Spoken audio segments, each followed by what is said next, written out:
Aujourd'hui, là, nous venons d'avoir la preuve palpable que moi, Camille Makosso, j'ai fait le meilleur choix de ne plus jamais soutenir le président Laurent Gbagbo, malgré tout l'amour que j'ai pour sa personne. Jamais. J'ai fait le meilleur choix de ma vie. Le jour où j'ai pris l'eau, et puis elle lavait mon visage, et puis elle dit, esprit de Gbagbo, sors de ma vie.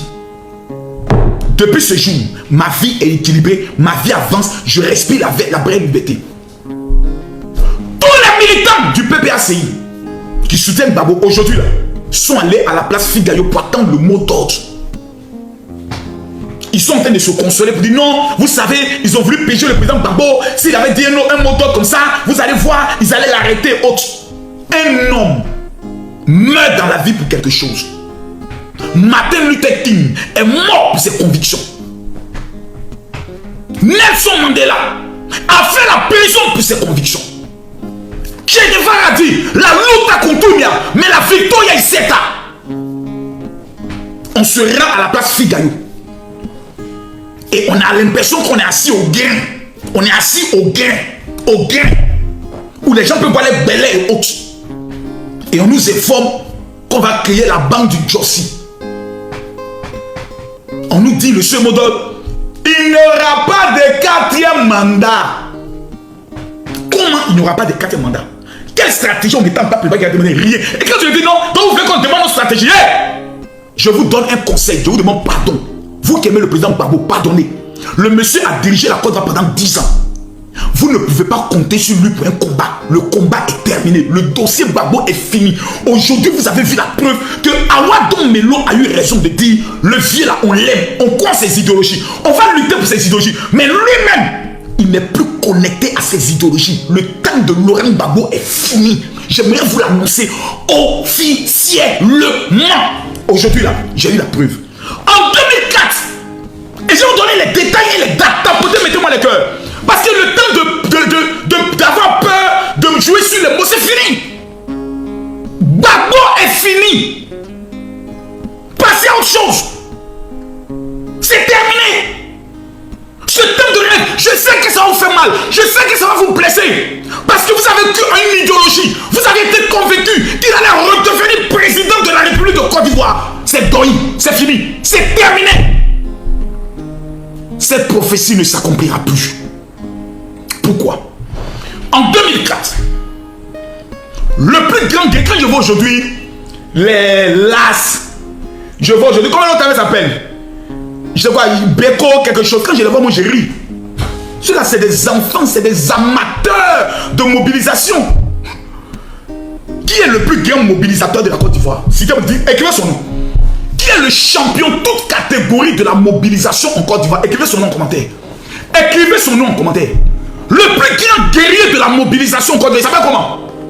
Il s'appelle comment? Vous connaissez? Ah, vous mettez Blé Goudé. Vous écrivez Blé Goudé. Vous écrivez Blé Goudé.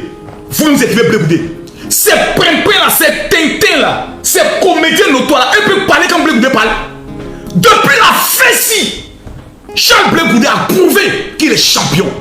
Le jour où Charles Blé Goudé rencontre Laurent Gbagbo pour la première fois, c'est Soro Guillaume qui prend la main de Charles Blé Goudé, qui l'envoie chez Gbagbo, afin que Gbagbo lui dise retire ta candidature pour que ce soit, comme il s'appelle, l'ancien président de JRDL, il s'appelle comment? Soumaro, quel est son nom? Yayoro. Pour que ce soit Yayoro qui soit président de la FECI. Écoutez-moi bien. La première fois, que Blé Goudé rencontre Gbagbo, c'était pour le décourager. Aujourd'hui, là, moi, je peux dire devant le monde entier. Blé Goudé, ils t'ont jamais aimé. J'ai dit bien, ils ne t'ont jamais aimé. C'est comme ça que Blé Goudé répond à Gbagbo pour lui dire, ah, papa, président Gbagbo, excusez-moi, qui répond au président Gbagbo. Demain, vous-même, venez au meeting, vous allez voir. Quand le président Gbagbo arrive au meeting, quand Blé Goudé, tous les étudiants sont levés, wow, Soro Guillaume est descendu en même temps. Vous mettez Soro Guillaume, vous mettez chaque Blé Goudé, colo, élection présidentielle. Blé Goudé va évanouir Soro Guillaume, car il a couillé son âme. Blé Goudé n'est pas camarade de quartier de quelqu'un. En matière de parole, en matière de persuasion, en matière de conviction, en matière de rapport avec le peuple, en matière d'intelligence stratégique, c'est Charles Blé Goudé. fait sortir plus de 3 millions d'Ivoiriens dans les rues face à l'armée française. Si tu es en train de dormir, réveille-toi. Si tu manges, arrête de manger. Blé Boudé a fait ses preuves. Bappé, c'est comment Blé Boudé. Aujourd'hui, le même Blé Boudé qui a sacrifié sa vie, qui est allé en prison, qui a été détenu à la DST, qui a été entre la vie et la mort. Ils ont pris son âme, ils ont pris son corps, ils ont fait soleil dans Placali, ils l'ont bourré, ils l'ont boué. Awa Melo, Wakaz de la Côte d'Ivoire, dit si Gbagbo n'est pas candidat, on peut trouver une autre alternative. On l'a boué. Maintenant, le vieux père Koudou Gbagbo lui-même, maintenant le vieux père, on dit mon vieux, il dit oui, on a tué dans la marche. Il dit les jeunes, on dit mon vieux, il dit oui, on a tué dans la marche. Le peuple est mobilisé, ils n'ont plus peur. Viens donner un mot d'ordre. Le vieux vient dire, je suis venu pour vous dire qu'il n'y aura pas de 4e mandat. Qu'il a blagué. C'est les mêmes choses qu'on nous a dit. En 2004, Alassane Ouattara ne sera jamais candidat. On est mort pour ça face à l'armée française. Ouattara est devenu candidat. Qui a signé Gbagbo? C'est les mêmes qui nous ont dit Ouattara ira aux élections et il va perdre. Avant ça, on aura un débat télévisé face à face. Il dit, je vais éteindre Ouattara, je vais vous donner toutes les preuves que c'est Ouattara qui a mené la rébellion. On est allé, nous tous, on était devant la télé comme ça. On a suivi le vieux père. Il n'a pas piqué face à Alassane Ouattara. Alassane Ouattara gagne les élections. Parce que pour qu'on dise Gbagbo a gagné, il fallait annuler toutes les voix du Nord. Korogo, Bondiali, Fekese Dougou, Segela, Congo, Wongolo Dougou. Il fallait annuler Bouaké, Sakassou pour qu'on proclame que Gbagbo a gagné avec 51%. Même si tu es bête, même si tu es un bac plus 5 en malédiction notoire, tu ne peux jamais venir t'asseoir pour dire en 2010 Gbagbo avait gagné. C'est pas possible. Donne le pouvoir, on ne donne pas. Son ami qui était président du Conseil constitutionnel vient proclamer Gbagbo vainqueur. La guerre entre dans le pays. En conclusion, Alassane Ouattara est président, ça fait 15 ans. Dès qu'on a pris Gbagbo, on nous a commencé à nous donner des révélations. Le Seigneur révèle, dans 6 mois, Gbagbo revient au pouvoir. Les militants qui, wow, le Seigneur est vivant. La deuxième fois où j'ai été déçu, la première fois où j'ai été déçu de mon leader en qui je croyais, qui était Laurent Gbagbo, c'est face à l'armée française. Quand les jeunes sont morts et qu'il est venu dire, je rentrez chez vous, c'est pas la France qui attaque la Côte d'Ivoire. C'est là que j'ai dit, ouais, notre vieux là, on ne peut pas compter sur lui pour une lutte. Et jamais. Le courage de prendre ses responsabilités devant l'histoire, il n'a pas ça. C'est Blé Boudé qui a ça. Deuxième fois que j'ai été déçu, c'est quand on a mené le vieux père Koudou Laurent Gbagbo à La Haye. Son discours devant La Haye. Prenez le discours du président Gbagbo, prenez le discours de Charles Blé Boudé. C'est le jour et la nuit. Le vieux, tout le monde entier t'écoute. Ici au moins je me sens bien. Je n'ai pas trop mal au dos. C'est vrai qu'on m'appelle Koudou, mais j'ai attrapé ma tête quand on s'est dit c'est pas possible. Vieux, le monde entier te regarde. On t'accuse d'être un criminel. Tu as tous les papos. Si Jacques Chirac est au Titanic, tu fais quoi? On donne la parole à Blé Boudé. Attendez que mes nerfs commencent. Mes nerfs n'ont pas encore commencé. Attendez que mes nerfs commencent. Attendez.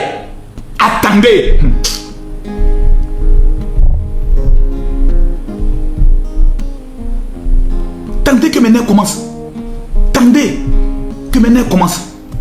Attendez. Je veux juste un petit résumé sur moi. Juste un petit.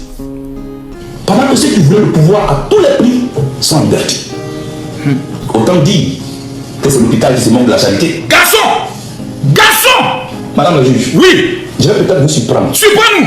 Et je le dis vraiment, je le pense. Pense-le. Je vais peut-être vous surprendre. Oui. Je voulais vous rassurer. Oui. Moi, oui. Je ne cherche pas forcément à être libre. C'est ça, des garçons. Vous le notez. Oui. Moi, je ne cherche pas forcément à être libre. Oui. La liberté, elle est dans l'esprit. Yes. Elle n'est pas dans le physique. C'est clair. Je cherche une seule chose, madame. Oui. La manifestation de la vérité. Ah, Blé Boudé, on y envoie. Seule la vérité pourra vous permettre de situer définitivement ma responsabilité.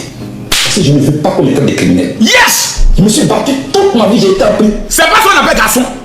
C'est pas garçon qui est là devant la CPI. Il sait qu'il peut être condamné à mort. Il sait qu'il peut être condamné à vie. Il sait qu'il peut prendre 30 ans. Blé Boudé, ouais. Et je vois des plaisantins, des comédiens, des tintins, des zozos vont venir s'asseoir. C'est nous désormais, on est les leaders. Blé Goudé, quand il parle, vous fermez vos gueules. De Damana Picasso, en passant par qui encore? Steve Beko, en sortant par comme il s'appelle encore. Oh, le beau-fils de Gbagbo, il s'appelle comment? C'est comment son nom? Le beau-fils de Gbagbo, il s'appelle comment? Il s'appelle comment son beau-fils là? Oh, donnez-moi son nom. Le beau-fils de Gbagbo là, Stéphane Kipré, en sortant par l'as. Quand Blé Goudé parle, la taisez-vous, c'est pas votre ami. C'est pas votre ami. Il a affronté la CPI. Ce sont des garçons. C'est pas un Tchénguense. Aujourd'hui, on est face à l'histoire. Gbagbo est rentré. Tout le monde est là. Blé Goudé est là. On dit Ado dit, lui c'est aux élections. Cette année-là, il est candidat. Vous dites, il ne sera pas candidat. En 2020, vous avez dit, il ne sera pas candidat. Il a été candidat, il a été président. Et c'est sous sa présidence que vous-même, vous êtes allé faire campagne électorale pour devenir maire, campagne électorale pour devenir député. Comment quelqu'un dont vous dites son mandat est illégitime, vous allez quand même aux élections municipales et législatives avec lui? Vous voyez comment on joue avec vous? Vous voyez comment on joue avec vous? Moi, j'ai mal. Parce que j'avais cru à ça avant. Avant, là, nous, tous ensemble, s'asseoir à la Sorbonne, aux Agora, pour aller écouter des menteurs notoires. On nous racontait des rêves, on nous faisait rêver, on nous mettait des trucs, on nous faisait sortir dans les rues, on était là, on crie. Aujourd'hui, là, on est assis à terre. Alassane Ouattara a mis la honte sur nous. Alassane Ouattara a mis la honte sur nous. La honte. Gbagbo lui-même dit aujourd'hui, même si tu as bien travaillé, il faut quand même partir. Gbagbo Koudou, président pendant 10 ans, reconnaît que le président Alassane Ouattara a bien travaillé. Donc papa Gbagbo, entre celui qui travaille bien et puis ceux qu'on croit plus en eux, ou bien ils sont dans fait des pétettes là, nous le peuple de Côte d'Ivoire, on doit se tourner vers qui? Parce que toi-même tu viens de nous dire aujourd'hui qu'Alassane Ouattara a bien travaillé. Papa Gbagbo, entre celui qui travaille bien là et puis ceux qu'on ne connaît pas, ou bien ceux qu'on a déjà vu travailler, papa Gbagbo, tu nous demandes de choisir finalement qui? C'est ça, je ne comprends pas. Aujourd'hui, le président Gbagbo a dit quelque chose qui m'a fait un peu rire et qui a attiré mon attention.